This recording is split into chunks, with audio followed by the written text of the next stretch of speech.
following is a presentation of HBO Sports.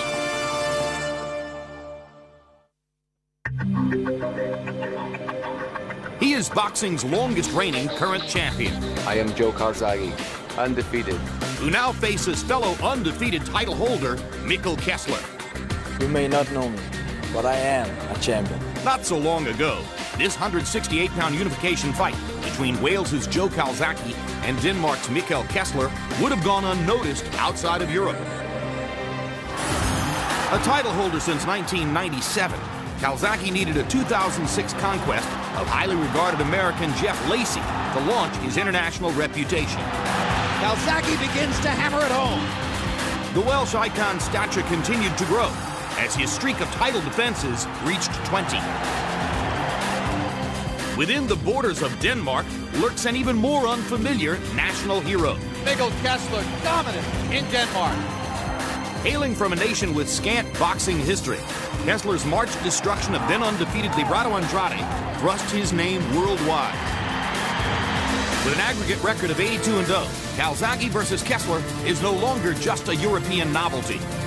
Will Welsh fans witness continued dominance from their local hero? I'll stay the best in the world. Or can a Dane travel across the North Sea and make a great statement in hostile territory? I worked for this fight my whole life. It's prime time for the 168-pounders. 60,000 fans are expected in Millennium Stadium in Cardiff, Wales, as Joe Calzaghe takes on Mikkel Kessler next.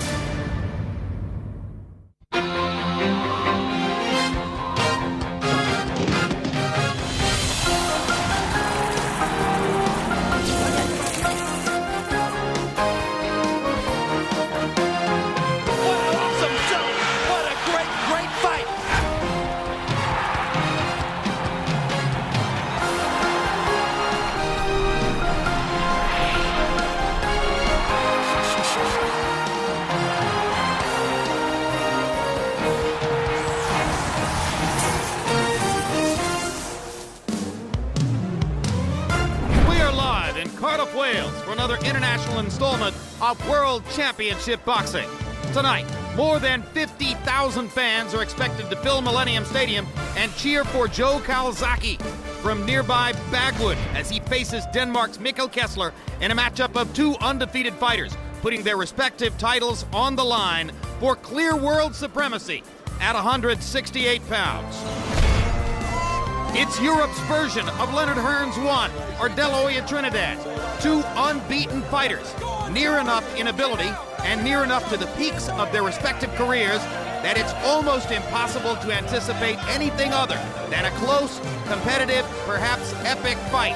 In 116 years of glove prize fighting, never has a battle between two Europeans aroused such excitement and anticipation.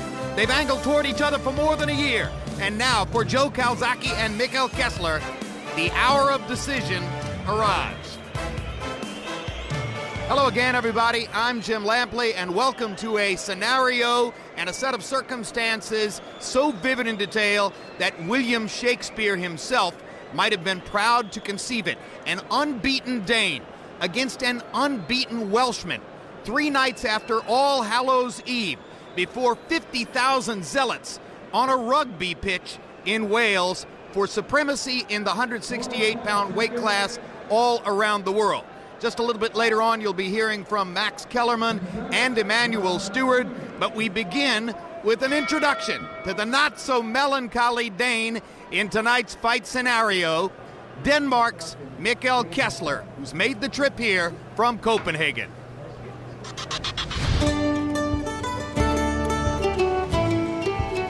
This is Denmark, perhaps the most beautiful little country in the world. There's virtually no unemployment here, virtually no crime.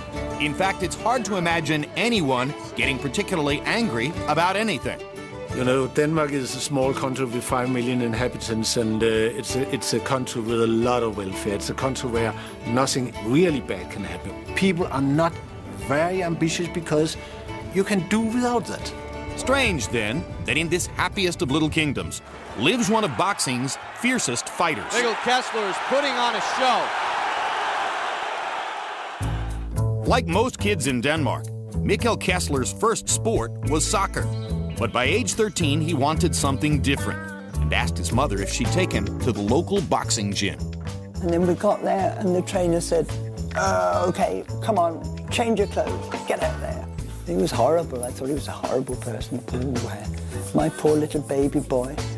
Most of Kessler's friends, fearful of the violence in boxing, were not allowed to try the sport. Once he got some blood on him, on his shorts, and I didn't like that. She wasn't that afraid like my other friends' mothers. No, I'm not afraid. But you explained to me once about it. You said, the art of boxing is not to get hit. And that was quite simple, you know. Yeah. As a teenage amateur, Kessler dominated. By 16, he was European youth champion. Soon after, he began thinking about turning professional and quitting his day job. I was a mechanic for 2.5 years. But, you know, I saw the old mechanics and everything, and I didn't want to be that. So Kessler quit. His co-workers at the Mercedes-Benz factory thought that was a big mistake. They always told me, you're just a stupid boxer, you're not gonna be anything, you know. They were bullshitting also, of course. But you know, I took it in, you know, and then I thought, I'm gonna be something, you know, something special.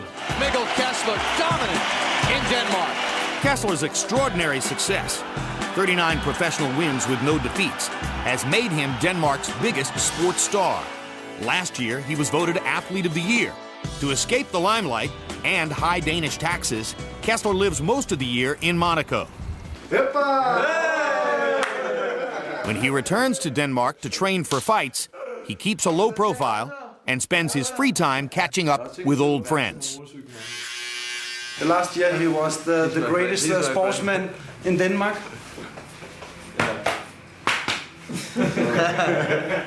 And we got nothing to be proud about. We just talk about Mikkel. That's good. Now we're here with the football fields. I played football when I was a young kid. Right by here, I actually have my motorbike in the shop here. In the summertime in Denmark, I can go for a ride on my bike. And that's what I enjoy the most. Kessler's parents are no longer together, but he remains close to both. His mother, with whom he shares a special morning ritual, lives a short walk from his Copenhagen apartment. When Mikkel's in Denmark, he comes down here and has breakfast, you know. As much as possible. Yeah, and then we hear all about what he's been doing and everything. It's quite exciting, actually, having a well-known son. His mother was always there. His father has always been there. His comrade and his friend, and his pretty safe surroundings where nothing tough happens. He never do anything that people could be jealous or something like, because he's just a simple, nice guy. In fact, it's sort of a paradox that Kessler is so good a boxer. The interest in me at the moment is huge, and I never thought of that. Not my dreams. And yes, this is the biggest fight for me. So many people is gonna be there watching around the world. So I have to do the best I can to show them that I'm the world champion. Back live at ringside in Cardiff, Wales, if Kessler, who for reasons you might have observed there has been called by some the Oscar de la Hoya of Europe, is the emerging force here, Calzaghe, the proven commodity at age 35, admits that he is headed toward, if not indeed out the boxing door after this fight. He labored for years in relative obscurity against unknown opposition before getting what was supposed to be the acid test a year and a half ago against American Jeff Lacey. He annihilated Lacey. In the wake of that, some in boxing thought that he might evade the younger, stronger Kessler in favor of looking for American opponents like Bernard Hopkins. But to Calzaghe's credit, he told his promoter Frank Warren earlier this year that he was eager to fight Mikkel Kessler regardless of the risk. And in doing so, he gives this small nation a moment of electricity it will not soon forget. The sun rises in Cardiff, historic capital of Wales. But already the city bustles with activity, as in just 4 days, the pride of Wales, Joe Calzaghe, takes on Denmark's Mikkel Kessler at Millennium Stadium for the Super Middleweight Championship of the World. So it's quite exciting. Everyone's going to be looking forward to whether you're a boxing fan or not. And the people of Cardiff prepare to host what could be the largest indoor boxing event Europe has ever seen, with businesses expecting to make a killing in the run-up to the fight. Well, they'll be licking their lips ahead of this one. I'm told that about 50,000 tickets already being sold, and I think most of those will be from out of Cardiff, with 50 to 60,000 people coming into the city for a couple of days. We've estimated that it's between £5 and £10 million. It's worth that much to the city. Meanwhile, 20 miles away in Newbridge, the old working-class town where Calzaghe trains, the locals also count the days until their native son heads to battle. Yeah. Right, so you'll be situated right by here on the front, looking straight across at the fight there, and you should knock him out on this side. I reckon that's a sign to knock him out on, so you should be all right there. It's time for him to prove now that he is the best super middleweight in the world, and what better stage than the Millennium Stadium in Cardiff. For a Welsh sporting public starved for success, the unification showdown between the two undefeated titleists couldn't have come at a better time.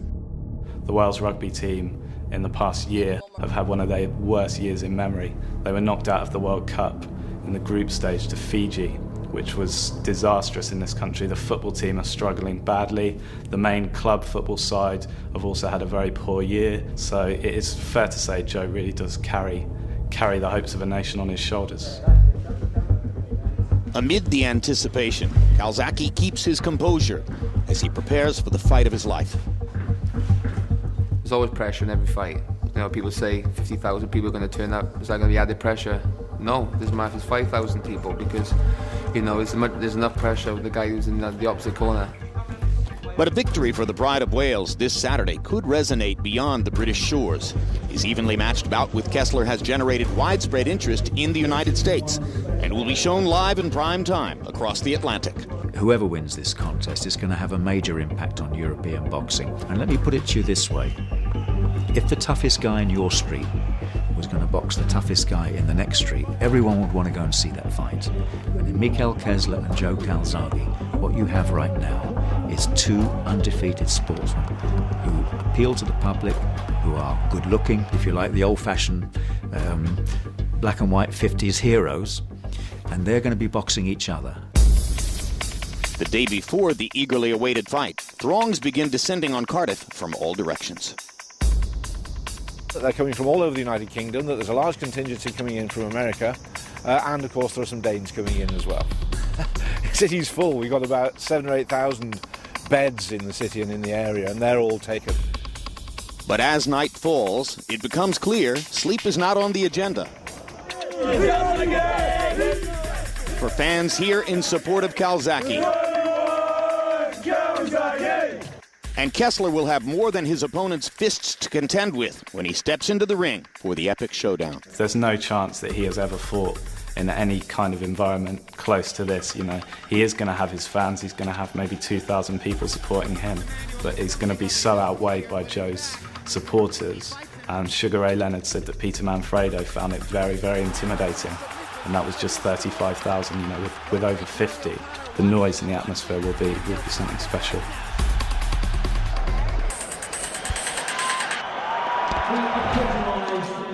One more note in this scenario. It is 1 hour past midnight here, which means that this almost all Welsh, almost all Calzaghe crowd of more than 50,000 has had several hours to oil itself up in preparation to support their man. We'll see how big a factor the crowd will be tonight. Turning now to HBO boxing analyst Max Kellerman. Max, the 168-pound weight class, not one of the original 8 divisions in boxing, has long been seen as an oddity, not as a glamour division. This, however, is a glamour fight, and one thing about 168, in order to succeed in this weight class, you almost have to have the kind of all-sport, generalized athletic talent which demonstrates that you could be good at anything. That's a great point. You know, a lot of the greatest fighters ever, Jim, were essentially outsized middleweights. Sam Langford, Harry Reb, Billy Kahn. They were outsized middleweights before there was a super middleweight division. The division itself is not even 25 years old. It's only been around since '84. And therefore, this is the first super middleweight super fight in the history of boxing. Roy Jones and James Toney had a big fight in this division, but for them it was really a stopover on their way from middleweight to ultimately the heavyweight division. This is what you have to know. Joe Calzaghe is the super middleweight champion of the world. Forget the belts. Kessler is his #1 contender. They're both unbeaten. Tonight, they vie not only for 168-pound supremacy, but indeed for entry into the pound-for-pound discussion alongside names like Manny Pacquiao and Floyd Mayweather Jr. Indeed. And because of all of that and all the other things we've told you, this fight has been analyzed and sized up in every way imaginable on both sides of the Atlantic. So as we turn to our World Championship boxing expert, Emmanuel Stewart, Emmanuel, the one thing on which almost everyone seems to agree, Calzaghe has the faster hands. Kessler is the bigger hitter. We've seen that kind of matchup many times. In your estimation, when one guy might land more because his hands are faster, and the other guy might land harder because he's a bigger puncher, who usually wins? Usually, and I'm saying usually, in most cases, the guy with the faster hands. He accumulates points, especially when a bout goes to a decision. This is not the normal case tonight. Kessler is a more accurate puncher, good balance, good fundamentals, which I love. And even though Calzaghe throws a lot of punches, a lot of different good movements, I think the superstar quality of both of these guys means it's going to be a very tight fight. And I think the defense of Kessler, where even though Calzaghe is throwing a lot of punches, if he's not landing those punches cleanly and is getting hit back with short, accurate punches, it means the fight's going to be a close fight. But more important than that, in this fight here, it's a thing that I say with Lennox and Latimer when we all talk. Champions have a certain arrogance, a certain way they walk, a certain swagger. And both of these guys have that. They feel and think like champions. And that's what champions are made inside. And we have two superstars tonight in their own minds. It's going to be a good fight. Yeah, and they're both terrific guys, tremendously self-possessed, very relaxed. Quickly, the tail of the tape for Mikkel Kessler and Joe Calzaghe. And you'll see one immediate advantage in the estimation of almost everyone for Kessler. 7 years younger than Calzaghe. 1 inch taller than Calzaghe. Arm length, 2 inches more for Kessler, measured from the armpit to the end of the fist. Calzaghe worked hard to make weight and was surprised to find himself under 167 on the scale yesterday. Kessler at first failed to make 168, had to remove a couple of articles of clothing, then stepped back onto the scale and made it on the nose. Rules of the bout with our unofficial ringside scorer, Harold Letterman. The Joe Calzaghe Mikkel Kessler fight is scheduled for 12 rounds using the unified rules. No 3 knockdown rule. Only the referee can stop the fight. You go to the scorecards after 4 rounds on an accidental headbutt, and you can't be saved by the bell at any round, including the 12th. Jim! And as we set all that up, Mikkel Kessler begins his walk to the ring. An important part of the politics of the fight was the question of where it would take place. Kessler has been difficult to lure out of Copenhagen throughout his career. He's a tremendous draw there. Calzaghe has been impossible to get off the shores of Great Britain by and large. At the end of the day, when Calzaghe fought Peter Manfredo and 35,000 people showed up, that sealed the deal, Max. Well, that's right. You know, this is the first pure super middleweight super fight, because both guys have spent practically their entire professional careers, their significant portion of their careers professionally, in the division, and they don't plan on going anywhere soon. Similarly, they spent their entire significant careers professionally in their hometowns. Ultimately, Calzaghe, who can draw 50,000 plus, world champion, has more economic clout than Kessler. And so now you see Michael Buffer introduces Kessler as he walks into the ring. Emmanuel Stewart, if you were training Kessler, how worried would you be about the scene, about the crowd of 50,000 plus, about the fact that he'll find no support in this jam-packed arena?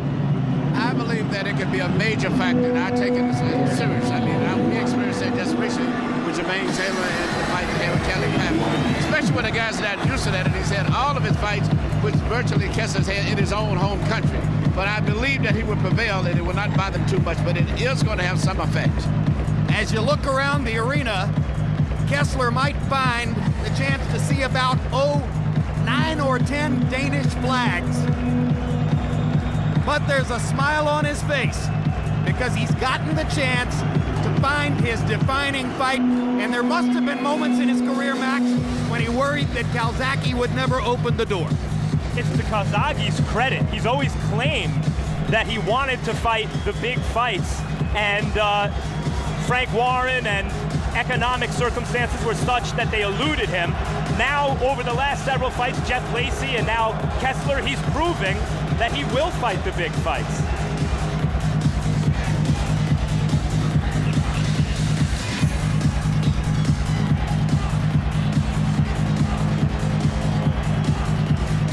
It's called a unification fight. Kessler holds 2 of the 4 belts in the division. Calzaghe has held the belt that he has enforced as his own for more than 10 years, 20 title defenses. There is another belt in the division, but it's immaterial tonight. The winner of this fight is clearly the best in the world. And get ready for the roar. Joe Calzaghe!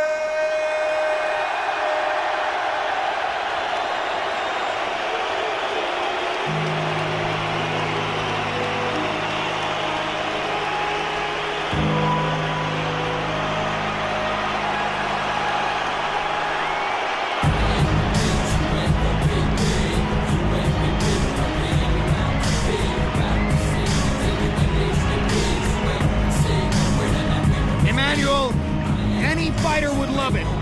It's hard to imagine anybody loving it more and more openly than Joe Calzaghe does. Well, there's a lot of other fighters. I think Felix Trinidad, to me, was infinite. He would enjoy the excitement when he came in the ring, I think, more so than he did fight. But this means a big factor. You know, when you have a good, exciting crowd like this, it makes the fighters fight better. They get excited. The adrenaline level goes up with both athletes, and you get a much better fight than you normally would get with a dead or a small crowd. Some have criticized Calzaghe for not having faced opposition in America. After his victory here over Manfredo, he scathingly pointed out, hey, Bernard Hopkins and Winky Wright won't draw 10,000 fans in Las Vegas. Why do I have to go there? Joe Calzaghe has drawn over 50,000 fans tonight. Why should he ever have to go anywhere?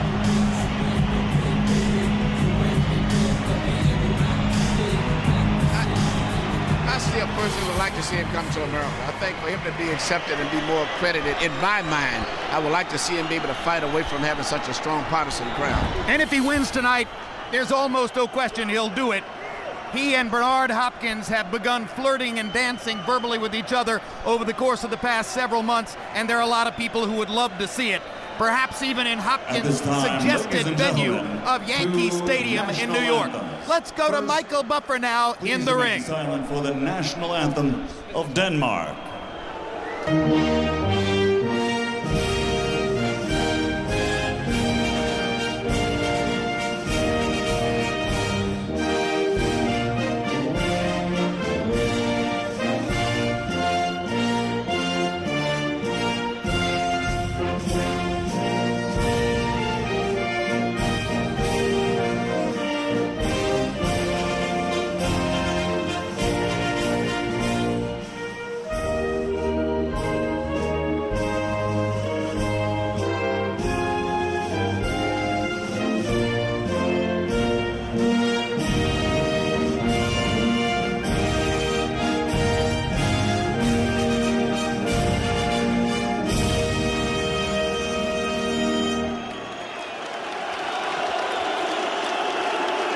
And now, ladies and gentlemen, the multi-award-winning Bridge and Male Voice Choir to sing the national anthem of Wales.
Ladies and gentlemen, from Millennium Stadium, Cardiff, Wales, Mr. Frank Warren for Sports Network is proud to present the main event of the evening, brought to you in association with FrankWarren.tv and International Entertainment, along with Setana Sports and HBO, sponsored by Nemiroff and The Sun. This is the contest we've all been waiting for. Undefeated champion versus undefeated champion. 12 3-minute rounds for the universally recognized, undisputed super middleweight championship of the world. Sanctioned by the British Boxing Board of Control, Lord Brooks and John Reese QC, stewards in charge. The World Boxing Organization, supervisor, Mr. John Duggan of the United States. The World Boxing Association, supervisor, Signor Renzo Bagnarial. The World Boxing Council, supervisor, Monsieur Bob Louis of Belgium. At ringside, the 3 judges scoring this contest will be from Italy. Signore Massimo Baravecchio. From the United States, Mr. Raul Caiz. From the United States, John Stewart. Inside the ring, referee in charge of the action, also from the United States, Mr. Mikkel Ortega. And now, for the tens of thousands in attendance in person and the millions watching around the world. Ladies and gentlemen, let's get ready to rumble!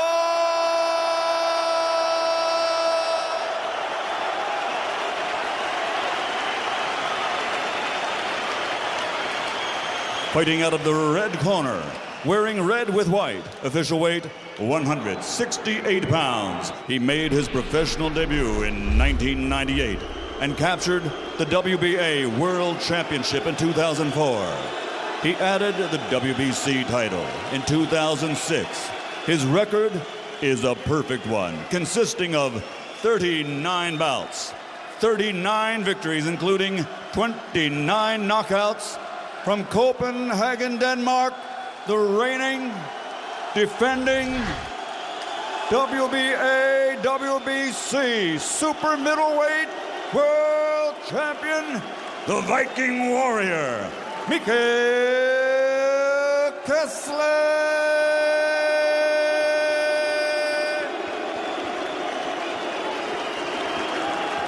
Fighting out of the blue corner, wearing black with white, official weight 166 pounds, 7 ounces. He currently is the longest reigning champion in the world and one of only 6 men in boxing history with 20 successful world title defenses. In 43 bouts, he has 43 victories, including 32 knockouts. Presenting the fighting pride of Newbridge, Wales, the reigning, defending, undefeated WBO super middleweight champion of the world, Joe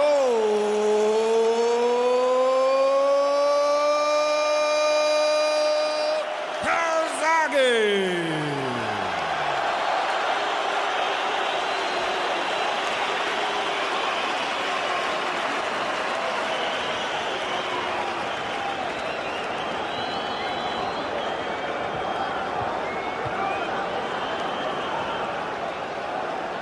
Gentlemen, we went over the rules in the dressing room.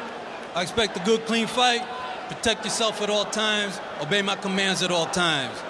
Good luck to both of you. Touch them up and come out fighting at the bell. A little over a month ago, Kelly Pavlik knocked out Jermaine Taylor for the middleweight championship by having faith that boxing fundamentals would overcome unorthodox athleticism. Mikkel Kessler will try to do the same thing here right now. Round 1 begins. And one question is, how aggressive will Calzaghe be against the man regarded as a bigger puncher. Joe Calzaghe has never backed down against anyone. Every indication right now is that he intends to be extremely aggressive and apply a lot of pressure on Kessler, who's normally a technical fighter who likes to think, and they believe that Calzaghe is going to tonight try to put pressure, make him fight faster than he normally fights, to make him offset his thinking. In his great rounds, and there have been many of them, Mikkel Kessler throws many more jabs than is the average in this weight class. Sometimes upwards of 50 jabs per round. He'll want to try to get it going despite Calzaghe's southpaw stance. Not always an easy assignment.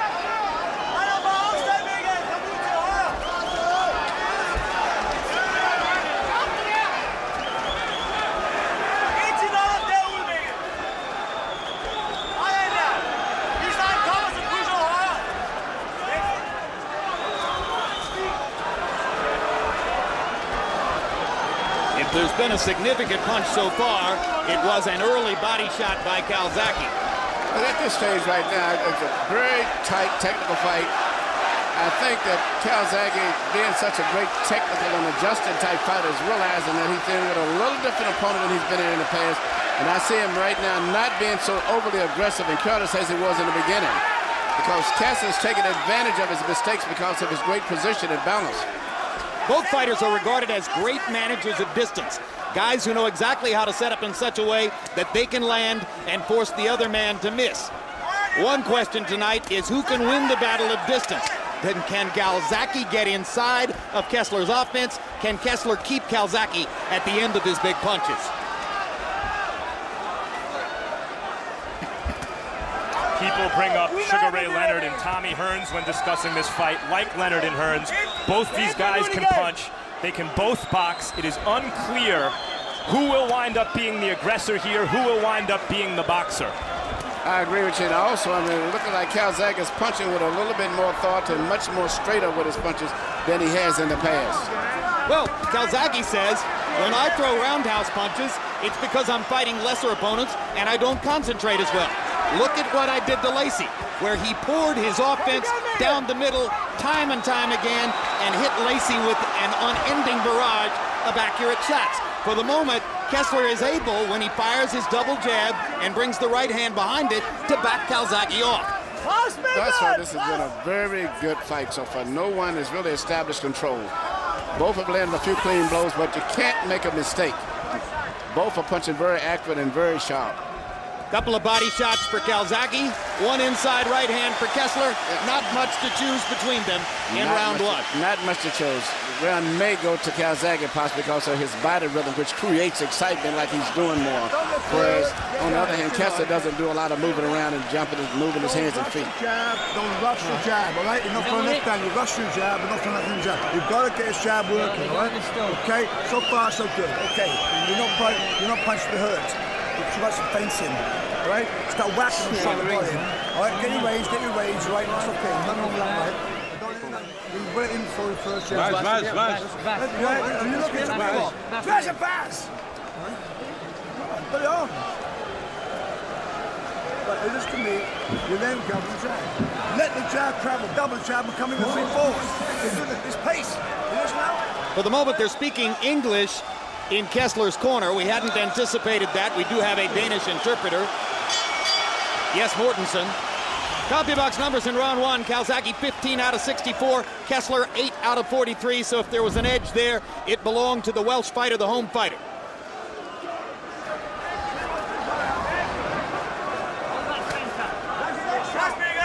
One big question, of course, given the venue, is does Kessler have to score a knockout to win the fight? Can he win a decision on Welsh turf in what's expected to be a close fight? Kessler, of course, says what everyone would say about that. I'm not concerned about it, or I'll take it out of the hands of the judges. It was interesting talking to a lot of the people here from Welsh. A lot of them give Kessler a very good chance of winning the fight, much more than I expected. And we can see why. Kessler is studying Calzaghe, measuring the distance, landing short counter punches inside. Good left hook there by Kessler. Incidentally, his mother is English, migrated to Denmark. There's a warning from Mikkel Ortega to Joe Calzaghe about holding behind the head. So Kessler is technically half English, half British, although that doesn't cut much ice with the Welsh crowd.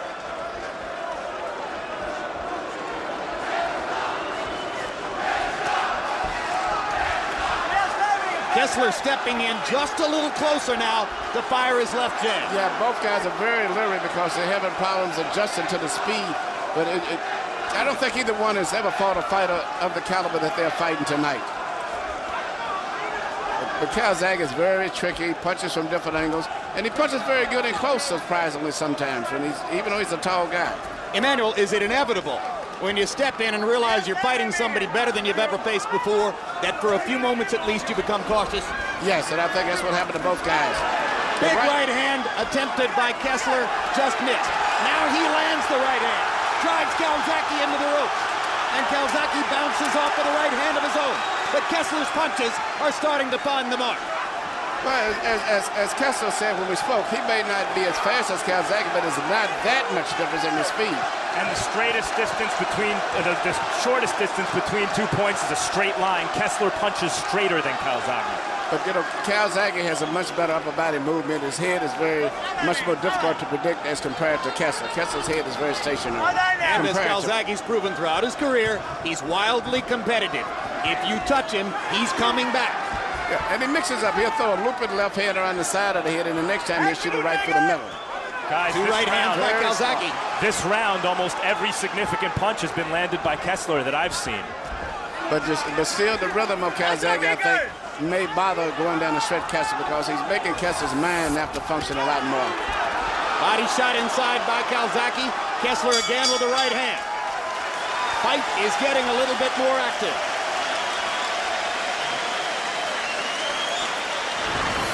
Immediately following our telecast, stay tuned for the premiere of Countdown to Cotto Mosley. Our behind-the-scenes look at both of those fighters as they prepare for their welterweight championship fight 1 week from tonight, live on pay-per-view. It's good. He's throwing the power shot. Listen to me. Are you trying to...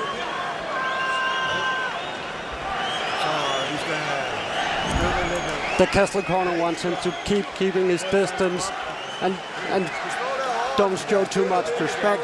Keep pressuring him, keep up the tempo, and focus on his body.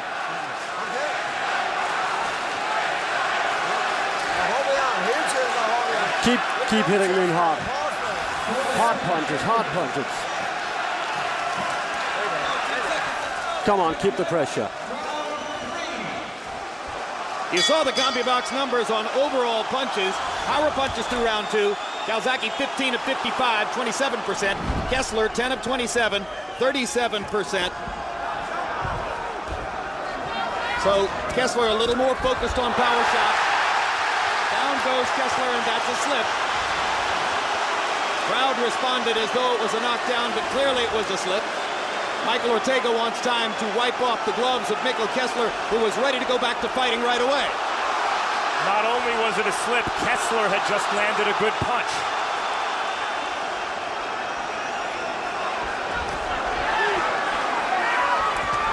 Good right hand by Kessler. Calzaghe comes back with a left and begins to throw his arms wide and wing his punches. An occasional Calzaghe habit. But Joe thinks that his hand speed advantage is starting to come into play.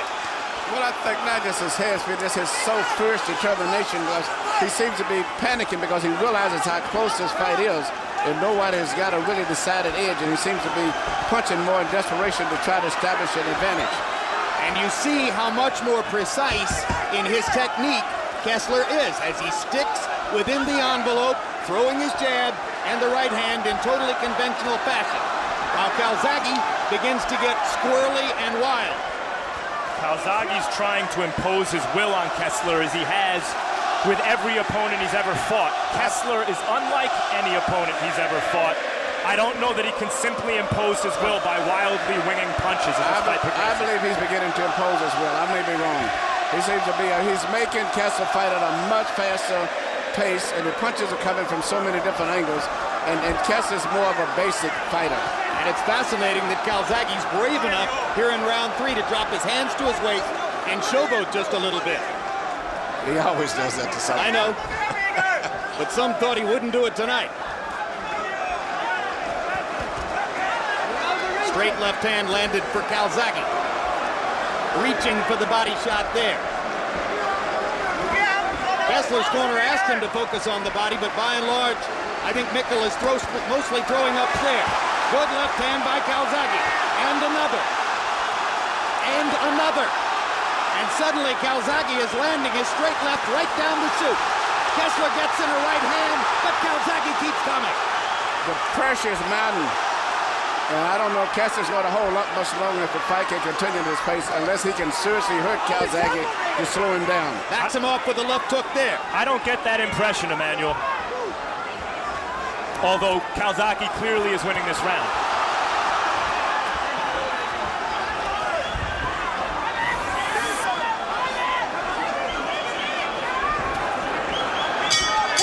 As you might have expected against a southpaw opponent, Kessler hasn't been as consistent with his jab as is the case in most of his fights.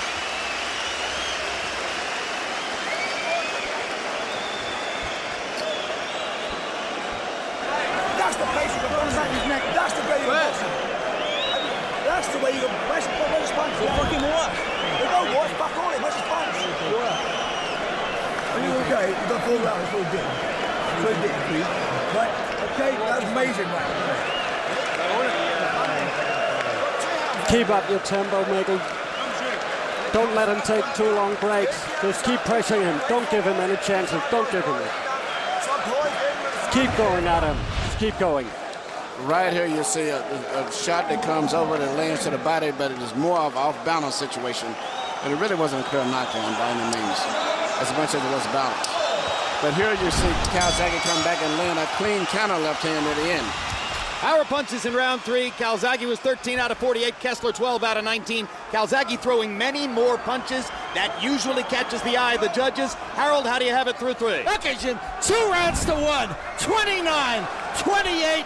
Joe Calzaghe. Jim, southpaws love to get off first, love to come forward, love to do that. Right jab, straight left hand. They love to back up their opponents. They're really big when they find out a back foot going backwards. In rounds 2 and 3, Joe Calzaghe constantly got off first, took it to Kessler, and he won the rounds 2 and 3. 2-1, Calzaghe. One quick thing, Joe's wearing Grant gloves, Kessler's wearing Everlast. Come on, Mikkel! Now, you might suspect that that means that Joe is protecting his oft-injured hands with a more protected glove. Oh, and they trade punches in the middle of the ring. After Calzaghe beat Kessler's corner back into Danish, Kessler's come out this round, it seems, wanting to stop Calzaghe from bullying. Big uppercut by Kessler. Best punch of the fight.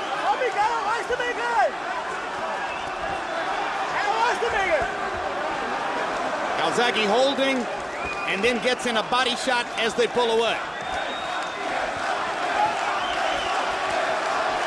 Yeah, Kessler's uppercut was the first really solidly landed power punch and I think in it range. For a moment, I think it hurt Calzaghe too. Calzaghe showing a very good chin, absorbing some crisp, clean shots this round. We were talking about the choice of gloves, Calzaghe wearing Grant and Kessler wearing Everlast. Calzaghe has often been bedeviled by hand injuries in the past. So too has Kessler. He has titanium in both hands. And it was Kessler who was rumored in the build-up to the fight to have missed as much as 2 or 3 weeks of sparring with an injured right hand. He, of course, said that wasn't the case, but British journalists are persistent in saying it was true. Well, it's a lot. Big uppercut by Kessler again. A lot of again. talk has been about the hands, and both guys going in this fight, the hands have been a big factor. And now Kessler's jab begins to land as his uppercut has twice caught Calzaghe in his tracks in this round. I think Kessler may have found something new here, Emmanuel. Kessler's beating him because he's landing more solid accurate punches. And I think that right uppercut really got Calzaghe's attention early in the round. And he hasn't really recuperated mentally from that, I don't believe. These guys are punching, in particular Kessler, very hard. And a super fight has broken out in this super fight.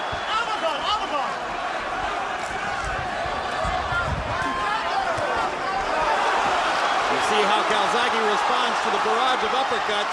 As usual, he's going to do it by throwing as much leather as he can. This has turned out to be a very good fight.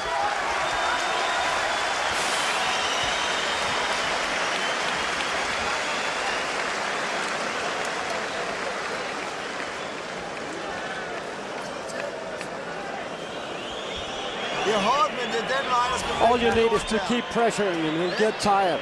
Don't give him any breaks.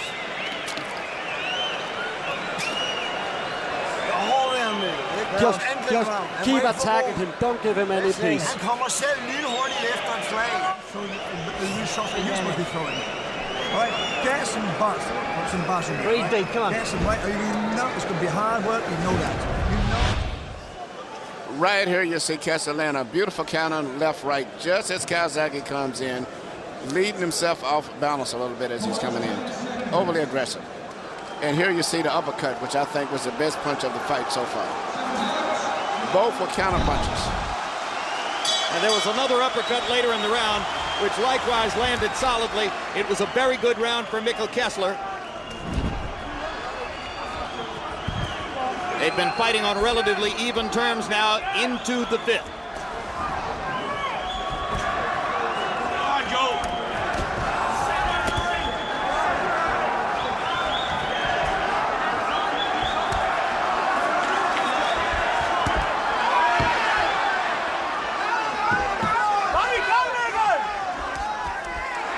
Calzaghe showing why he's a long-reigning champion in the face of a younger, fresher, more accurate opponent.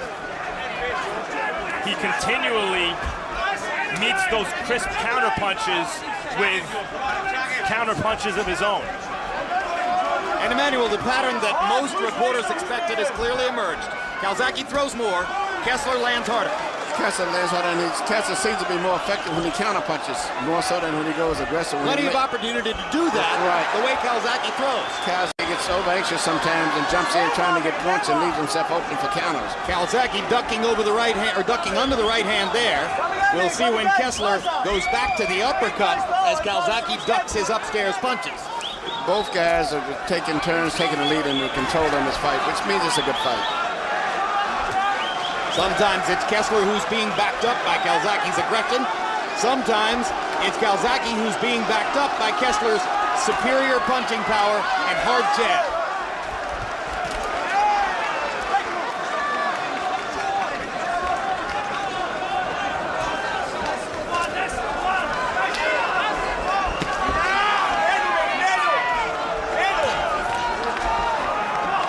Because of what's at stake here, this fight had, and the styles, this fight had the potential to be less than aesthetically pleasing. But these guys are creating beautiful, high-level stuff here. Personally, myself, Max, I'm enjoying it because you see a little bit of everything. Boxing skills, exchanges, and every time one guy feels the other guy's taking control, he fires right back trying to take control himself. And I think it's going to be like that all the way through. The fight could end up being a very close, controversial decision the way it's going. And both guys are remarkably accurate punchers, and as they tire down the stretch, that will come more into play. Because it's harder in the late rounds to defend yourself against precise punching, and they can both punch longer than they can defend. I think if it goes down the stretch and continues to pace, it might be a slight edge, might go to Calzaghe possibly. There's a trickle of blood from the right nostril of Kessler's nose. Clearly the result of a Calzaghe left hand. Hard right hand by Kessler.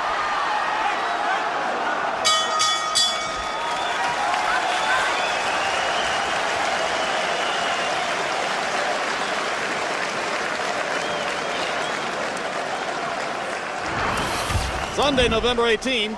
Tune into the premiere of our 4-episode series, Mayweather Hatton 24/7. We'll take our cameras to Las Vegas and to Manchester, England, for a revealing look into both fighters' lives and training camps as they get set for their December 8 welterweight fight live on HBO pay-per-view. Floyd Mayweather, Ricky Hatton, 24/7. You got to start sparking. You got to start sparking. Shining. Start shining. Get jab work, get a combination. You're doing one thing only. You can't stay on the jab only. Right? You don't fight. Here we see Kessler once again landing the counterpunch. 1-2 after Calzaghe comes in and gets out of position. And it's been the continued pattern for most of the punches that Kessler have landed tonight.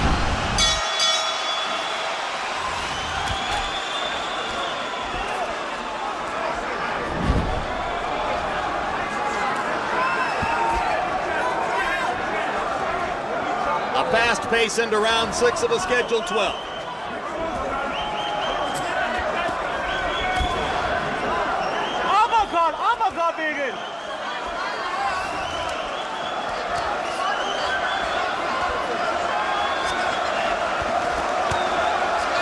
Calzaghe is a southpaw who squares up and faces his opponents a lot of the time.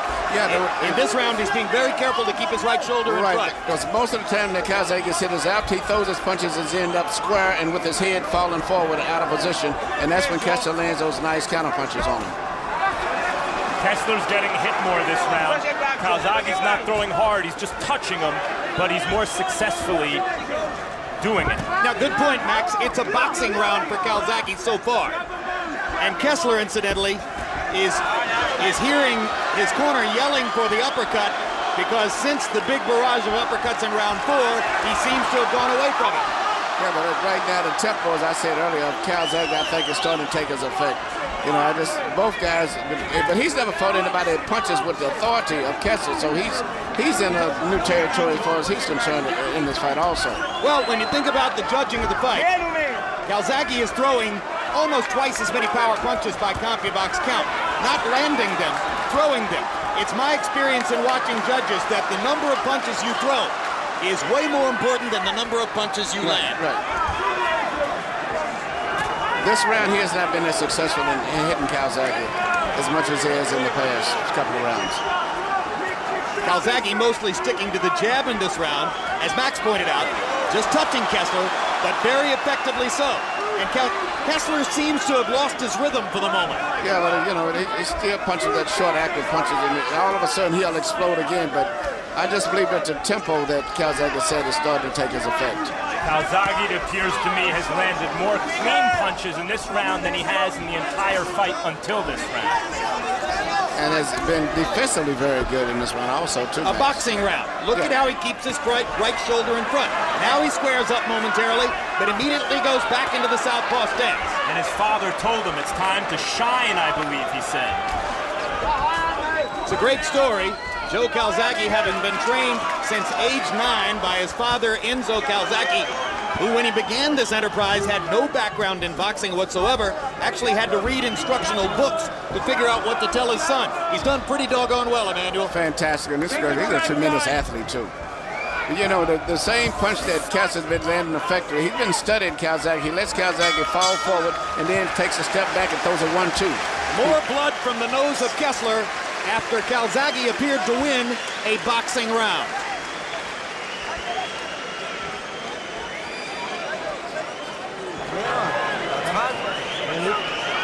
You're getting hit way too much.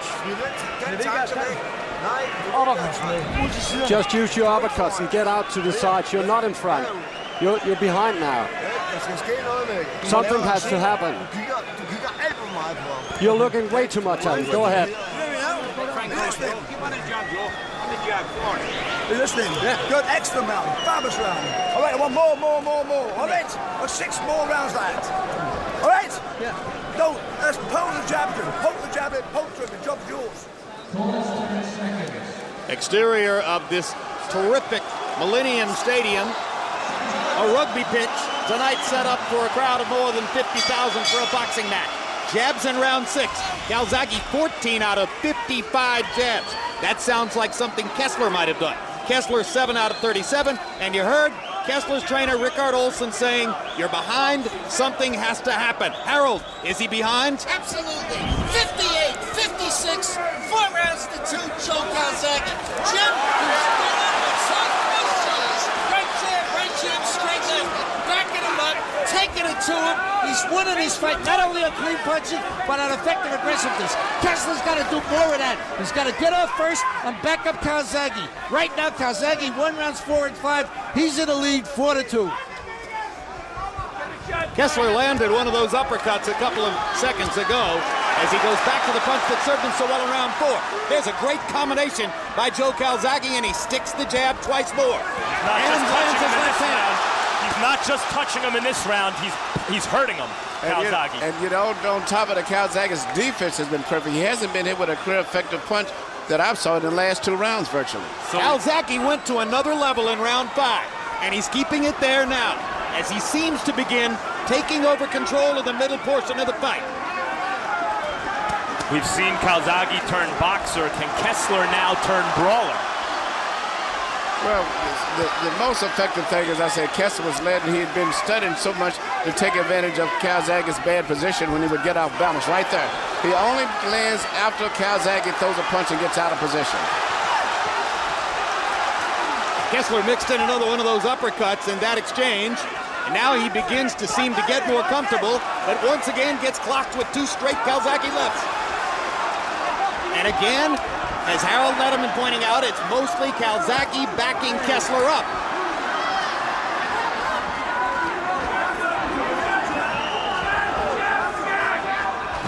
Now Calzaghe flirts with danger a little bit more in closer quarters with Kessler, and there's a mark of blood between Calzaghe's eyes on his upper or lower forehead.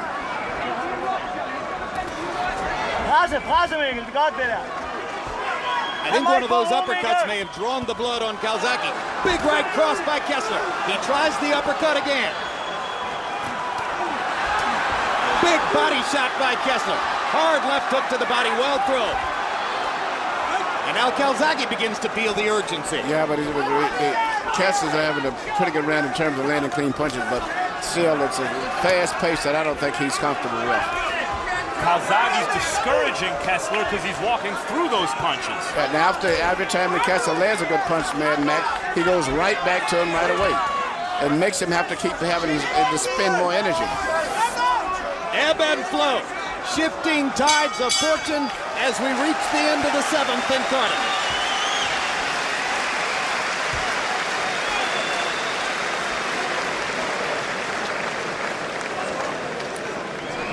Jabbing his ass and he lost the fucking punch. Listen to me, Joe. Yeah. You boxed his ass off. Yeah, beautiful words. Can you keep it up, Joe? Can you keep it? He had to rally 4 shots. Big deal. Just do not ban the jab for me, Joe. As you're doing, nothing more than that. It's fantastic. You boxed his fucking ass off. You have to attack him. Go forward. You give him too much space. Way too much. Attack him. Just keep going forward. 7's coming up, right? Yeah. Come on, the 6th is over. Come on. Just keep going forward. It's now or never. Don't give him anything. Anytime. Go forward. Kessler's corner begging their man to go forward. Enzo Calzaghe praising his son, saying you boxed his ass off. Calzaghe threw 105 punches in the 7th round and begins to set up a working margin on Harold Letterman's scorecard. We're into the 8th.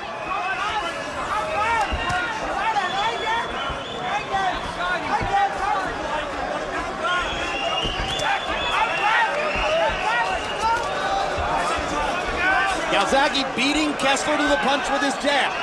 It's been a pattern for most of the last few rounds. But Kessler's more aggressive this round. He's actually leading the attack this round here. That was a big left hook by Mikkel Kessler. Yeah. Instead of waiting to counter punch as he's been doing most of them, he's actually aggressively going after Calzaghe this round. But dropping his hands and allowing Calzaghe to land upstairs. Come here. Good straight right hand inside by Kessler. Kessler's punching with a lot of authority right now this round.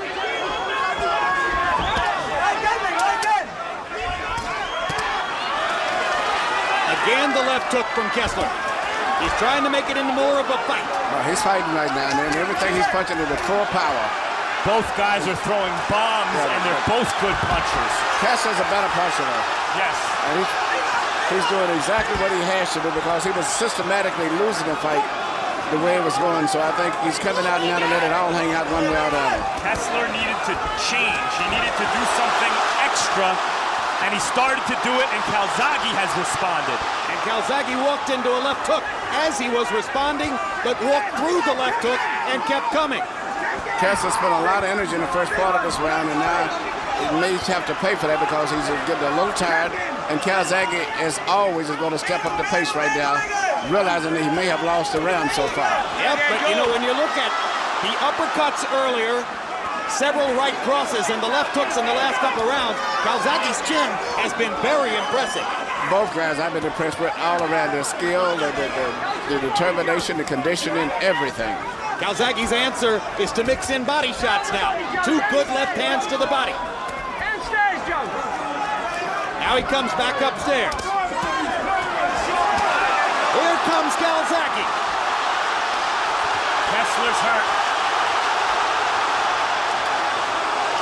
And Ortega chooses this moment to warn Calzaghe for holding. The crowd doesn't like that.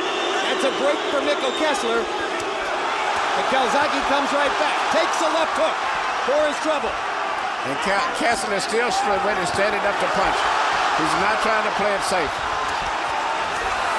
Once again, it's a fight, not a boxing match. What a fight. Emmanuel Stewart is standing up, just like everyone in the crowd.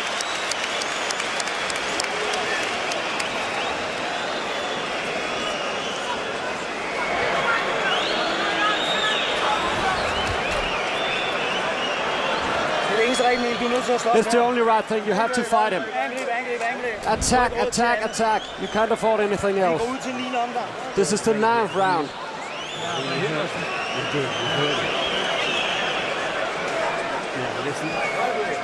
There's only 2 more independent sprints, Joe. Okay, come on. Don't go raggedy, right? Don't go raggedy, all right? Right, combination. Boom, boom, boom. Here you see the body shot that I believe that Kessler was hurt with, which was a right shot to the body right there. I think that's what hurt him right there. And afterwards, it was something happened and the referee gave him a warning, but I think it gave Kessler a break that he needed. Some people thought that Mikkel Kessler's well-known power, his clear punching power, would diminish Joe Calzaghe's punch count. It hasn't happened. Calzaghe's had at least 2 rounds in which he's thrown more than 100 punches. He's letting his hands go just as he always does. And chopping away there. And Calzaghe is punching with more authority. Not just a punch count, but it's a power punches. Cutting right hand by Kessler. Particularly hard to do against an accurate counterpuncher with power like Kessler.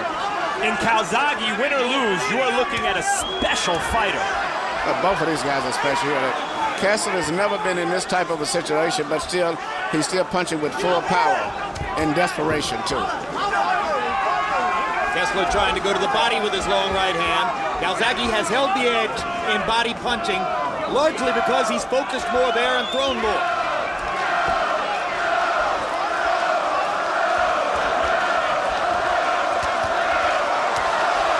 Another non-stop Calzaghe barrage. And if stamina becomes a factor down the stretch, the body punching figures in.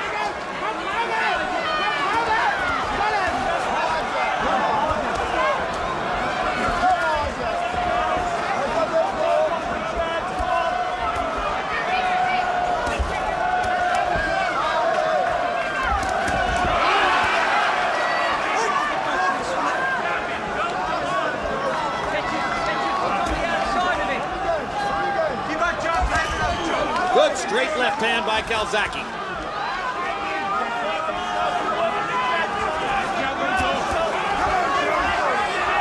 Kessler lands a stiff left. Calzaghe comes back with a combination. Kessler seems to be a little bit on the tired side, but he's still punching very hard and can never relax with him because he can turn the fight around with one solid blow still. Well, he's had a lot of big moments, just not enough of them. It's one of the oldest dictums in sports. On the road, you've got to play to win. Kessler's on the road here. He's got to let more of it hang out and play to win.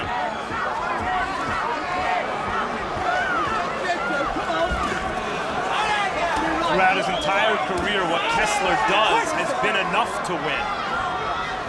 He hasn't been forced into a second or third gear yet, and here he's being forced into it, and I think he's trying to do it, but Calzaghe continues to elevate as Kessler picks up the pace. Calzaghe is very, very special. I'm just looking at the things he's doing, how he's making his adjustments. Look at the hand speed. Everything in the book.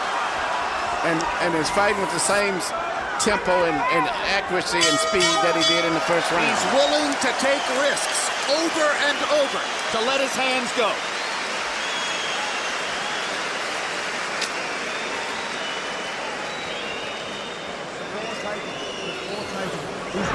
Immediately following our telecast, stay tuned for the premiere of Countdown to Dakota Mosley. Our behind-the-scenes look at both fighters as they prepare for their welterweight showdown 1 week from tonight in Madison Square Garden, live on pay-per-view. What a great, great fight that could be. You can do better, Joe, okay? Bam, bam, bam, bam, bam, bam, bam, bam. Use your rallies to work and score points. Use your rally. When he gets forward, use your right and the left. Go left and use your right. Which round is this? This is the 10th. Go. Here we see body punches again, which I would have never respected that Calzaghe would be more effective in a fight with body punches than instead of with his jabs and his regular head punches. Just wading forward, trying to hit anything he can. In the last 2 rounds, Calzaghe has outlanded Kessler by CompuBox count 50-32. Harold, how do you have it coming to the 10th? Okay, Jim, 7 rounds to 2, 88, 83, Joe Calzaghe. Jim, Mikkel Kessler's got to do something. He's got to go to plan B or he's going to lose this fight. Joe Calzaghe just giving him a boxing lesson. Jab, jab, straight left. Jab, jab, straight left. Over and over and over again. By the way, Mike Ortega really took away Joe Calzaghe's advantage in the 8th round. He had Kessler hurt, and Ortega yanked him off to warn him about a shot behind the head. You can't do that. If a guy's got the other guy hurt, don't jump in. You know, you can warn him, but don't jump in. 8-2.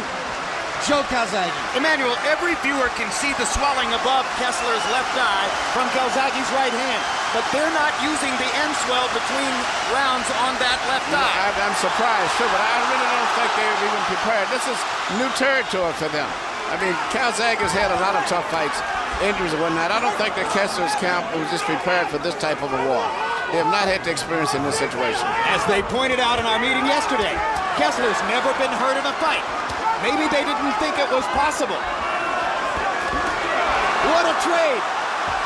What a war they've got in round 10 now. But Calzaghe looks cool as a cucumber amid the fire. Yes, he is. It seems like he's more comfortable in this situation than Kessler. Kessler is into a desperation mode of throwing enormous right-hand counter punches, hoping to catch Calzaghe with a home run punch. While Calzaghe is content to just keep letting his hands go and hit the target. There's a big flurry by Kessler, but only a couple of the punches landed. You're right, Jim. There's a really good flurry, but I didn't see that many punches land. But at least Kessler is trying. He realizes that he's losing. He's fighting as if there's some anxiety and anticipation of trying to win the fight. He hasn't given up like a lot of guys would do at this stage.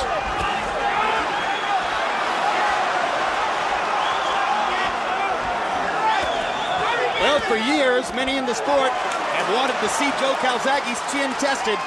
It's been tested tonight and has come through with flying colors. Well, he's impressed me tonight because definitely these are the 2 best super middleweights in the world and maybe 2 of the best fighters in any weight division today.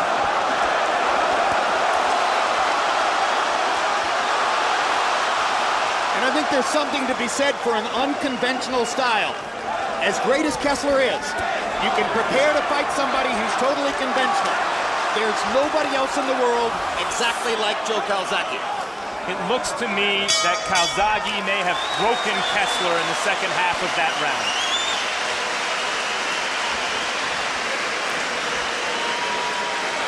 It's good. As you're doing for stepping into him. Don't let you can't handle second attack. You can't handle second attack. Top and bottom, top and bottom. After that lovely job you're doing, fantastic. As I won the last 30 seconds was beautiful. Oh, more, 2 more. You know what's about now. Knock him out. You know it. Just keep hitting him. Just keep going at him. Breathing. Come on now. Getting tired. I know. 11 round? 11th round. I'm not him, but I told you. Yeah. Don't give him a chance. You notice something before the beginning of each round, Calzaghe gets up first. Psychologically, that's really rough on your opponent, especially when he's tired. But every round, he gets up 15 seconds before the bell rings. And it impresses the judges. And there have been 2 occasions on which he didn't sit down on the stool at all. Yeah, and which was an old George Foreman tactic for proving his dominance. Jabs in the 10th round, Calzaghe 14 out of 42, to only 10 of 28 for Kessler. Harold Letterman has not found a round to give to Mikkel Kessler in quite some time. 2 rounds to go, and you heard one of the trainers in Kessler's corner say, "You're not doing what we tell you to do." Kessler's in his prime. He fought this fight as well as he could fight it. In the last round, knowing he needs a knockout, he tried to make it happen. Calzaghe weathered the storm. And I don't know if Kessler really believes he can win this fight anymore. Well, I think Kessler's fighting a very good fight. He just said that with a phenomenal fighting machine. And any other fighter in the world, possibly, even in different weight divisions, he would probably be more successful and maybe beat them. Well, Calzaghe is in a whole zone by himself tonight. He's fighting a great fight. He's been in a zone by himself for a long time, Emmanuel. If you look at his amateur and professional career, Joe Calzaghe hasn't lost a fight in 17 years. There are a lot of people who denigrated his opposition, but when you look at that record, there's a reason. And he's showing it tonight. Well, he's really impressing me tonight. The Lacey fight wasn't as impressive as this fight is to me, because I thought a lot of situations made Lacey very vulnerable that night, but he's fighting a fantastic fight tonight. Lacey was a far more limited fighter in style than Mikkel Kessler. And not as tall, not as rangy. Yeah, this is a guy that matches up physically to him.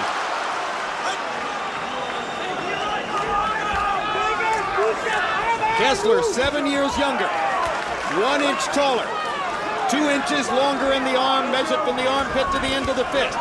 Just as unbeaten as Calzaghe. And as he's being chopped down. And just as determined still to try to win this fight. That's right. As he's being chopped down, he's throwing back.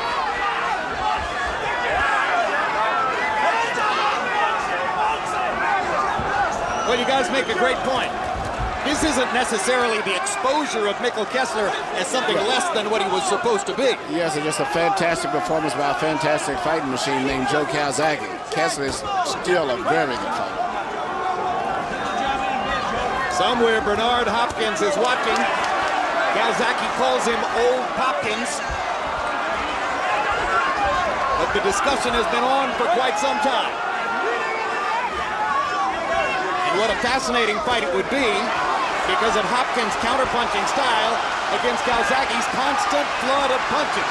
It's hard for me to see any super middleweight, light heavyweight, anyone dominating this fight the way he's fighting now, unless it was an exceptionally great fighter. Anybody's going to have troubles with him. 11 rounds down. Does Kessler have a miracle rally? Or is it another magical night for Calzaghe in Wales?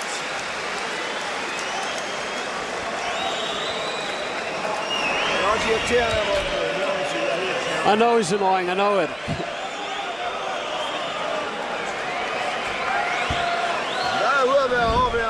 You gotta go out there and be hard on him now. He's suffering. Keep going at him. Last round, tuck him up. Okay, keep it tight. Dominate for him. You can go wild, tuck the box before he punches. All right, let jab work, let jab work, let jab work. Okay, give me you win. Okay, you got it. Now listen, keep it tidy. Don't go raggedy and keep stepping off to your right. You know, it's fascinating, Emmanuel. Kessler puts up a brave and spirited fight in every round. But between rounds, sitting in his corner, he looks absolutely shell-shocked. Yes, he looks like he's giving up his look, but he comes back and starts fighting as soon as the bell rings. You know why he's shell-shocked? Because he's not doing anything wrong, Kessler. He's doing everything right. Calzaghe is a fighter against whom you can do everything right, and he'll make it come out wrong. In fact, Kessler expressed exactly that before the fight when he said Joe's style is to spoil your boxing. That's a great phrase for what's happened tonight. He has spoiled Kessler's boxing.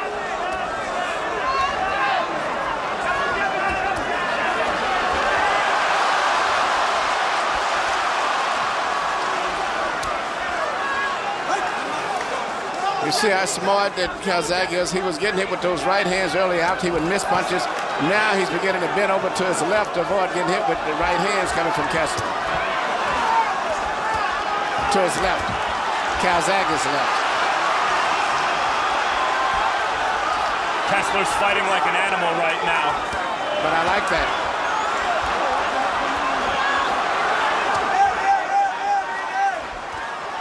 Good uppercut by Kessler. Momentarily stunned Calzaghe. With his left eye closing up, Kessler continues to try to find the one answer that will solve the riddle that has befuddled him through most of the second half of the fight. These are super middleweights, but they harken back to the great middleweight matchups of all time. Graziano and Marcel Cerdan and Tony Zale would be proud watching these guys. They're both fighting like two undefeated fighters, too.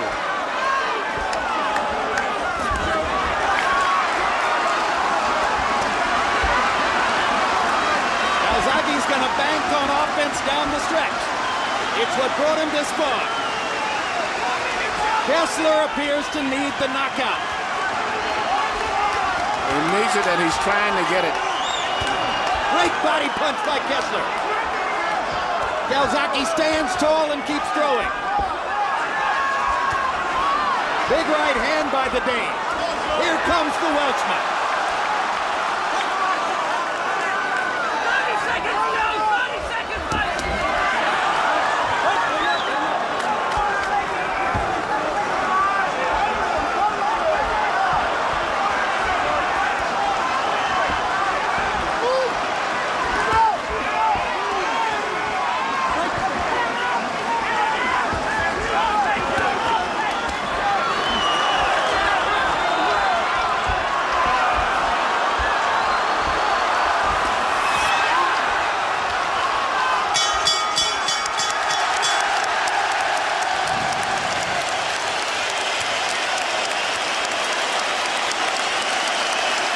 Mikkel Kessler's best round in the second half of the fight is not enough to change the probable outcome here. And the crowd knows what they've seen. But I'm anxious to see his next fight.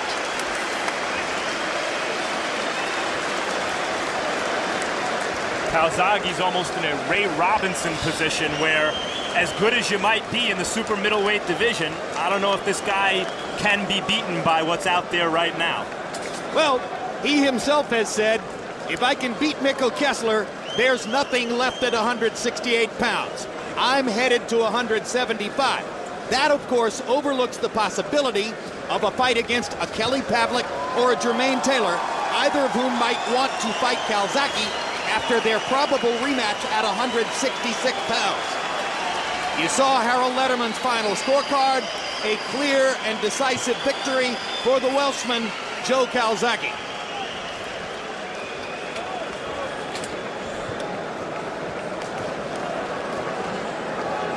Great fights often come down to the force of will. Joe Calzaghe's will for 44 fights now has been indomitable. And let's take a look at the three judges who will render the official verdict. Lederman's final score was 117-111 Calzaghe. That means 9 rounds to 3.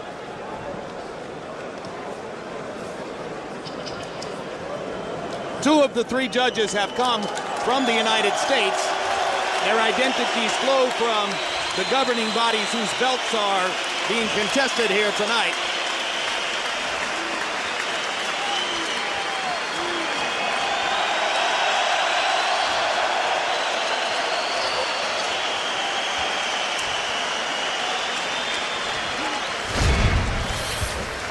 Massimo Baravecchio of Italy, very inexperienced, only 5 title fights. For 2 undefeated champions. And now Michael Buffer's going to announce the decision. The other 2 judges are Rafael Cais and John Stewart, or Raul Cais and John Stewart of the United States. But let's go to Buffer for the scores. 117-111. John Stewart, 116-112. Massimo Baravecchio, 116-112. All to the winner by unanimous decision. The fighting pride of Newbridge, Wales. Now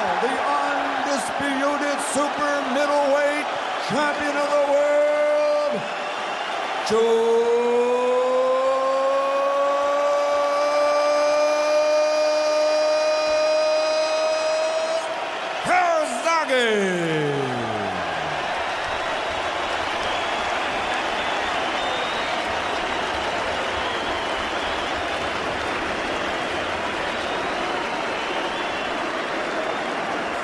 So all three judges see this fight pretty much in the same vein as Harold Lederman, and it is a clear, decisive, unanimous decision for Calzaghe. As I mentioned, 44 times he's gone to the ring as a professional, 44 times he's won. Mikkel Kessler, I should say, is for the first time in 40 fights a loser. Final CompuBox numbers, and they underline the clarity of the decision. Calzaghe landing 112 more, throwing, look at that, 425 more punches than did Mikkel Kessler. Jabs, Calzaghe landing 85 more, throwing 224 more jabs than did Mikkel Kessler. And in the power punch category, it was pretty much the same thing. Calzaghe landing 27 more, throwing 201 more power punches than did Mikkel Kessler. Emmanuel Stewart, you said at the beginning of the evening, in a matchup like this where one guy has more power and the other guy has faster hands usually win. Yeah, but he punched with power too. He surprised. He wasn't just punching like he normally would. He punched accurately. He actually hurt his opponent with a body punch. He just fought an all-around perfect fight. Does at this point in his career, Calzaghe still have to struggle to get mainstream credit for being the great champion he's been, or are there now, based on a win like this, never to be any more doubts? No, there's not any doubts. Not only about it as a super middleweight, but also as one of the best fighters in the world. In my mind, he should be in at least top 2 or 3 for the pound for pound, especially when you look at his overall record. And how difficult will it be for Kessler to come back mentally from a defeat like this, given the fact that he, like Calzaghe, has gone more than 10 years without losing a fight? I don't think it's going to be difficult at all. I saw the expression on his face. He was very happy with himself. It's like, hey, I fought a great fight, and considering everything else, and I'm very happy about my performance. All right, let's go to Max Kellerman right now, who is, well, actually, I thought we were about to have an interview, but we're going to take a look at a graphic. Max, talk to us about the potential opponents now for Joe Calzaghe in the wake of his terrific victory here. Well, he is the super middleweight champ. Hopkins is the light heavyweight champ, and Pavlik is the middleweight champ. However, there are contenders in and around those divisions. Arthur Abraham, the undefeated middleweight, is a viable opponent. Perhaps also Chad Dawson, the undefeated light heavyweight down the road. And maybe Lucien Boutet, the undefeated super middleweight contender. The possibility that everybody in America talks about is a fight against Bernard Hopkins. Meanwhile, Max has an opportunity right now to talk to Mikkel Kessler, who's joined him at ringside. Mikkel, first of all, congratulations on creating a classic super middleweight fight for us. You seemed to be doing what you wanted to do more or less over the first 3 rounds. What did Calzaghe do to change that? You know, he like stopped my boxing. You know, I always said he's a match spoiler, but he was too difficult when I had to throw some punches. He was in holding me and destroying my boxing. So it was difficult for me, but I tried everything. You certainly did. At what point in the fight did you realize that what you normally do wouldn't be enough and that you had to really start pressing for a knockout? You know, I hit him, I can remember the 4th or 5th round with a great uppercut. And you know, I should have followed it up, but you know how it is. When the rounds go about the 7th or 8th round, I had to change some tactics, but he was difficult. He was getting better too. But I could see he was under pressure all the fight. He seemed to hurt you with a right hook to the body at the moment the referee separated you. Were you in fact hurt with that right hand? Yeah, I was. Were you ever hurt with any other punches throughout the fight? No, not at all. If the referee had not intervened at that moment, were you considering taking a knee? No, never. You know, no, of course not. If I can stand up, I have to stand up. This is a stupid question to ask at this moment, but I'm obligated.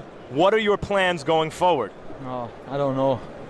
I have to train harder the next time. I hope I can get a rematch, of course.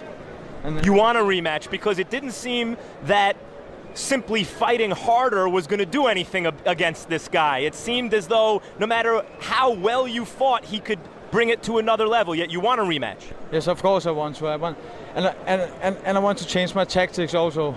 That's the main thing. Mikkel, congratulations on a spectacular fight, even though you lost. We loved watching it, and we hope to see you soon. Thank you. All right, thank you, Maxwell.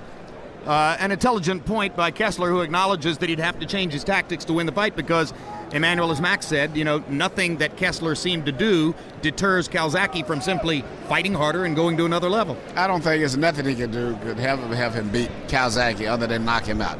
I thought he fought the best fight he could have fought. I was very impressed with his honesty, admitting that he'd been hurt. But I don't think that he could ever beat Calzaghe on just placing skill. He just move on and fight someone else, and that's just one phase of his life that he'll have to let go. All right, Calzaghe occupied for the moment in the ring doing his interview with British television. Let's take a look at some highlights from what was a terrific fight, just as everybody had anticipated it was going to be. Round 3, Kessler momentarily went down on a slip after a body punch, but it was relatively immaterial to what was going on in the fight. A war of tactics early in the fight. Big uppercuts by Kessler in round 4 seemed for the moment to give him an advantage, but then in round 7, Calzaghe beginning to flow with his combinations and land many more punches in some stretches of the fight than Kessler himself was able to throw. In the 8th round, the body shot hurt Kessler, as Mikkel told you there, but referee Michael Ortega pulled Calzaghe away to warn him for hitting behind the head. And then down the stretch, just the continued flow of punches and the hand speed and the rhythm of Calzaghe. You pointed out early in the fight, Emmanuel, you said Calzaghe fights at a fast rhythm that not only creates excitement in the crowd, it catches the eyes of the judges, and it puts pressure on the opponent both mentally and physically. Yeah, I think that was systematically he broke down Kessler with just so many different things he kept doing and discouraged him. Every time that, he would get hit with a good punch, he would come right back and take control again. And the only thing I can tell Kessler to do, just go ahead and let Calzaghe move on up to the light heavyweight, and you just come on back and win those belts back at super middleweight. Well, we talked about Calzaghe's proven chin, and never has it been more proven than after taking the uppercuts and the occasional right hands and some left hooks that he took from Kessler tonight. If he goes up to 175 pounds, does it put that chin back in question? Probably not against a fighter like Hopkins, right? Yeah, but Berto's not a devastating puncher anyway. He's a very good technical, smart, very crafty fighter. I mean, he may have a little problem with the guys like Chad Dawson, some of those type kids, but I don't care who Calzaghe fights. If he can continue to fight, even though he's certified at that pace and with that skill level he's got right now, he's going to be a problem for anyone. I'm just glad he's not a heavyweight. Yeah.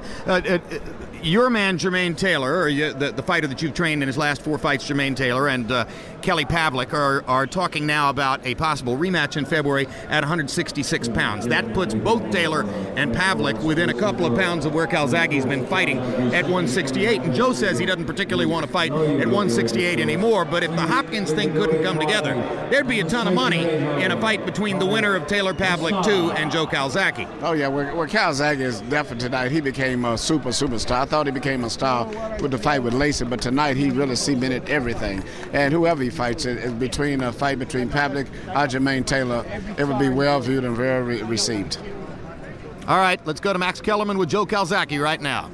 Ladies and gentlemen, in case you're wondering what a great fighter looks like, he looks exactly like this. Joe, congratulations. Rate this performance compared to other performances in your career. It's difficult to say, judging by the opponent. He was a fantastic opponent, very strong, caught me some good punches, but it has to be an excellent performance. Mikkel Kessler, the peak of his powers. I'm 35, nearly 36, and he still pulled out the hat. I'm tremendously proud of this performance. Has to rate up there with, obviously, Jeff Lacey and Eubanks. But it's up to you guys. I haven't seen him back on the tape. I struggled a bit at the end, but I felt it was a good pace, controlled the fight. We all make mistakes, I got a bit careless at times, but hey, that's what makes me exciting, man. In the first couple of rounds, I actually thought that Kessler was fighting very well.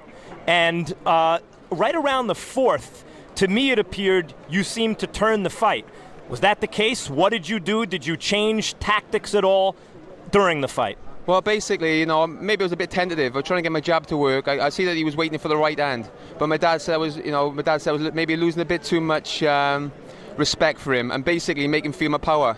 So I become more offensive, and I caught him with a good body shot. I think in the 4th round he winced a bit, and I think when he commanded his respect, he thought twice, and I felt I controlled the fight from then on, where I was using my jab, putting some good punches in. Obviously, he had to dig deep in there. He caught me some good shots. He's a very, very talented fighter. Did he ever hurt you? I wouldn't say hurt, but stun me. You know, that's boxing. You're gonna see the alarm bells ringing, but that's what makes me an exciting fighter, man, because I always come back. You know, when I'm wounded, I come back twice as hard, as I proved again tonight. Did your dad say you have to shine? At some point he said you had to do something. I didn't hear it quite. I think he just meant command the ring a bit more, you know, be the general. Sometimes maybe I was moving and let him control the fight, but as soon as I stepped in and started unleashing some good body shots, he definitely felt the body shots. Yeah, I felt some of his shots, but believe me, he felt some of my slaps tonight. In the 12th round, you had the fight won. You were fighting a desperate fighter, a top fighter, throwing bombs. You didn't back off. You didn't hold him. You continued to fight. Why? Because that's who I am. I'm a warrior. And at the end of the day, it's what's inside of me. I've never been a fighter to hold. I've never been a fighter to run. I'm here to entertain. I'm a fighter in my blood. So maybe it's careless. Who knows? If I got dropped, then it'd be the biggest mistake of my life. But it's the way I am. You know, it's a crowd. What the crowd want to see. You know, I give it my all. I give 110% every time I step in the ring, and that's who I am. Joe, quickly, Bernard Hopkins wants you. I'm sure Kelly Pavlik has his eye on you. Who do you have your eye on? Oh, listen, Bernard Hopkins, man. Let's do it. He's talking the big fight. Let's do it. You know, he wants the legacy, man. He has to fight the young warriors. Fight me. You know, he was lucky against Winky, right? Hey, I'm here, man. I'm going to fight all the top America. Fight anybody. You know, at 168, I think I've beaten everybody. I've got all the 4 belts. I'm ring champion. Let's get up to 175. And believe me, with the extra 7 pounds, I'm going to be a different animal altogether. A much better fighter. Joe Calzaghe, congratulations on the best performance of your career. Can I say as well, thanks to Elvis, these gloves are beautiful, man. Grant gloves, beautiful. Really felt good, man. Protecting my hands good. Cheers, Elvis. Congratulations, champ. Jim? That, incidentally, is a reference not to Elvis Presley, but to Elvis Grant, well-known boxing figure who is key executive at Grant Gloves, the gloves that Calzaghe wore to protect his often injured hands during the fight. And he made a reference there, Emmanuel, to the remark that some in Kessler's camp had made, and that has often been made about Calzaghe through his career, that he's a slapper, not a puncher. Let's settle this once and for all. He's no slapper, right? Body, but he did admit, he said, I slapped him to the body pretty good. But no, he impressed me tonight. I've never saw him punch this good. That's why I say it was a perfect performance tonight. And it's one of those stellar performances that he may never pass. And especially beating Kessler, was a very, very focused and determined fighter. All right. Great night, Emmanuel. And Max, a final word from you. We talk about the possibility of a fight against Bernard Hopkins. Kessler says what Calzaghe does is to spoil your boxing. If there's anybody in boxing who spoils your boxing, it's Bernard Hopkins. Could a fight between Calzaghe and Hopkins actually be aesthetically pleasing to watch? If Calzaghe makes that aesthetically pleasing, he's truly capable of anything. I think that Calzaghe's performance tonight, it's not that it was perfect, it's that it was beyond that. He was faced with a prime, young, willful opponent in Kessler, a guy at the top of his game, and Calzaghe somehow found an extra dimension, and that is why he is now in the conversation for best pound-for-pound fighter in the world, along with Manny Pacquiao and Floyd Mayweather Jr. One last thing, what a year of boxing so far. Pavlik Taylor, Calzaghe Kessler. Next week we're doing Cotto Mosley by the end of the year, Hatton and Mayweather. It's a good time to be a boxing fan. Yeah, it almost feels repetitive at this point. In fact, it is. I've told our audience, Max, a half dozen times that we're looking ahead to what might be the fight of the year, and next week we're looking ahead to what might be the fight of the year. And what a fantastic year it's been. And incidentally, just to put the final capper on all of the pre-fight hype and the build-up to what happened here, the official attendance was indeed 50,150 fans. So thanks for being with us from Cardiff, Wales on this perhaps the most anticipated fight ever in the sport between two Europeans. It totally lived up to expectations. And the winner was a guy who has long ago proven that he's a terrific champion, now unquestionably can be seen as one of the greats, Joe Calzaghe. Mark your calendars for these upcoming sports programs. Next Saturday night on HBO pay-per-view, Miguel Cotto defends his welterweight title against Shane Mosley. November 17th, a Boxing After Dark doubleheader featuring Juan Guzman defending his 130-pound title against Humberto Soto, and a bantamweight matchup between Abner Mares and Damian Marciano. November 18th, it's the premiere of our 4-part series, Mayweather Hatton 24/7. We'll take you inside the lives and training camps of both fighters in the weeks leading up to their December 8 mega fight. December 8 on pay-per-view. We close out our year in the ring with pound-for-pound king Floyd Mayweather defending the welterweight belt he won last November as he takes on England's Ricky Hatton. For all that and more, log on to HBO.com. Next on HBO, stay tuned for the premiere of Countdown Dakota Mosley. And if you missed any part of tonight's broadcast of Calzaghe Kessler, you can catch it again Sunday at 9:30 a.m. on HBO, and on HBO 2 Sunday at 5:30 and Tuesday night at 11 p.m. So now for our entire HBO crew, I'm Jim Lampley saying so long from Cardiff, Wales.